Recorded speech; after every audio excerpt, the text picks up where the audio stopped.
참정권 침해에 대한 국정조사가 진행되고 있습니다. 국민적 의혹을 해소하기에 부족하다면 기간을 연장해서라도 의혹을 낱낱이 해소해야 될 것입니다. 다음 주 월요일에 중앙선관위 선거소청 심리가 예정되어 있습니다. 그런데 중앙선관위원회 소위 참고자료 하달로 대다수의 지방선관위에서 이미 기각 의견을 내놓았습니다.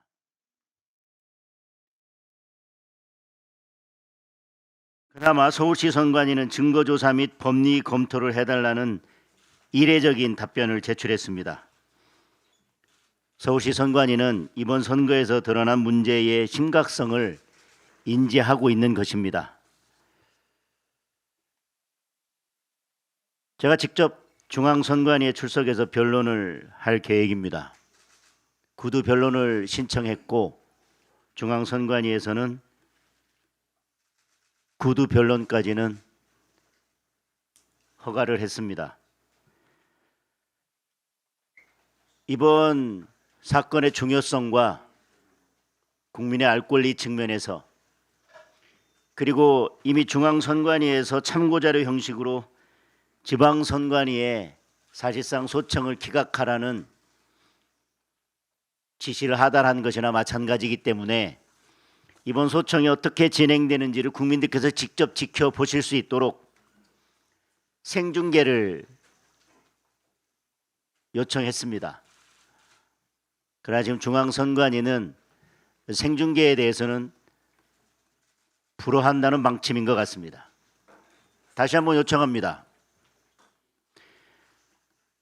최근에 법원에서도 국민적 관심이 높은 사건에 대해서는 생중계를 허용하거나 또는 변론 과정을 또는 선고 과정을 녹화했다, 그것을 국민들께 중계하고 있습니다. 선관위가 이번 사건의 중대성과 심각성을 인식하고 있다면 소청에 대해서 생중계를 불허해야 될 이유는 전혀 없다고 생각합니다. 오히려 생중계를 허가해야 한다고 생각합니다. 중앙선관위에 공개적으로 다시 한번 요청합니다. 월요일에 진행되는 선거소청 변론에 대해서 생중계든 녹화 중계든 국민들께서 정확히 변론 과정을 보실 수 있도록 중계를 허용해 줄 것을 다시 한번 요청합니다. 이재명 대통령의 더불어 근저당 거래에 국민이 분노하고 있습니다. 그런데도 대통령, 청와대, 민주당 그 누구도 왜 국민이 분노하고 있는지 그 본질을 전혀 깨닫지 못하고 있습니다. 지금 국민들은 이 정권의 부동산 정책에 분노하고 있는 것입니다. 2중, 3중의 규제로 집값은 폭등했고 전세는 사라졌습니다. 월세는 서민들이 감당하지 못할 수준으로 치솟았습니다. 대출까지 틀어막아서 집을 팔지도 사지도 못하게 만들었습니다. 그래놓고 대통령은 집주인 대출이라는 강남 부자식 편법을 써서 물딱지가 되기 직전에 집을 팔았습니다. 대통령은 그 큰 돈을 빌려줄 이유도 있고 여유도 있고 거주하는 관저도 있지만 그럴 수 있는 국민이 과연 몇 명이나 있겠습니까?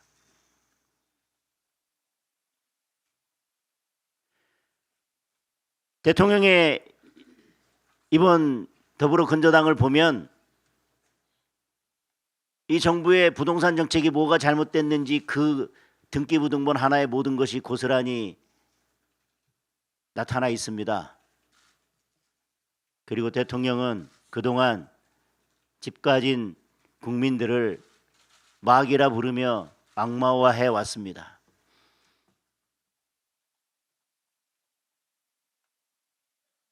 그래놓고 대통령이 직접 나서서 온갖 편법을 다 동원해서 일반 국민들은 상상도 할 수 없는 그런 편법을 동원해서 집을 팔았습니다. 그 등기부 등본을 보면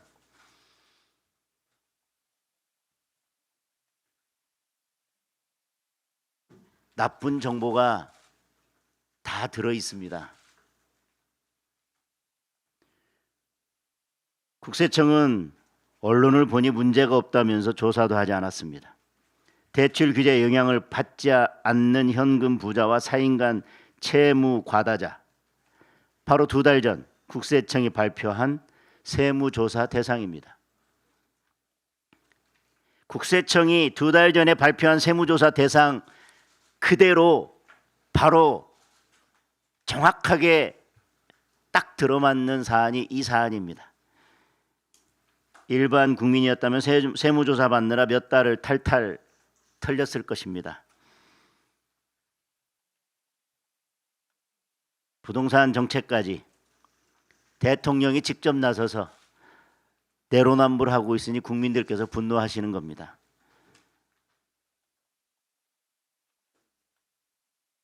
그 엄청난 돈을 빌려준 것처럼 해놓고 이자를 받을 필요도 없다고 했습니다. 그 엄청난 돈을 빌려주고 이자를 받을 필요가 없는, 믿고 맡길 수 있는 매수인이라면 과연 대통령과 어떤 관계가 있는 겁니까?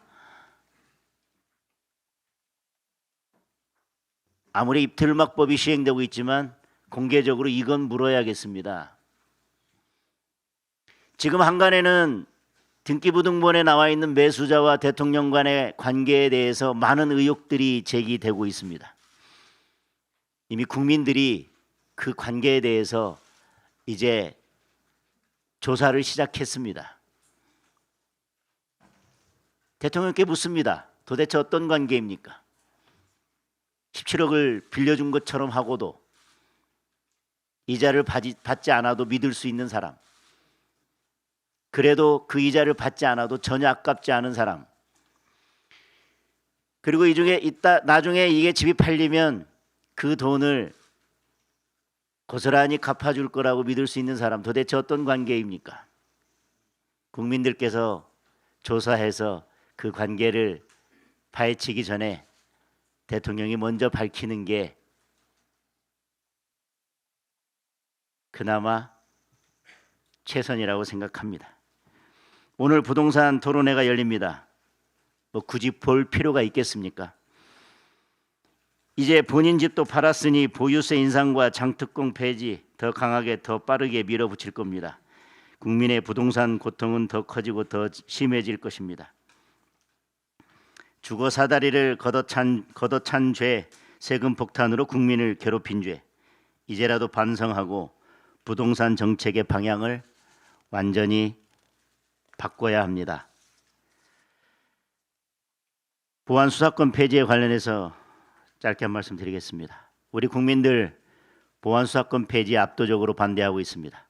지난주 갤럽 여론조사에서는 61% 대 23%, 어제 나온 여론조사에서는 55.3% 대 27.9%, 보안 수사권 유지 여론이 폐지 여론의 2배를 넘습니다. 그런데도 민주당은 보안 수사권 폐지의 속도를 높이고 있습니다. 장윤기 사건으로 성남 민심을 잠시 살피는가 싶더니 전당대회가 다가오자 다시 강성 지지층들의 눈치만 보고 있습니다. 국민의 생명과 안전보다 전당대회 표가 더 중요한 겁니다.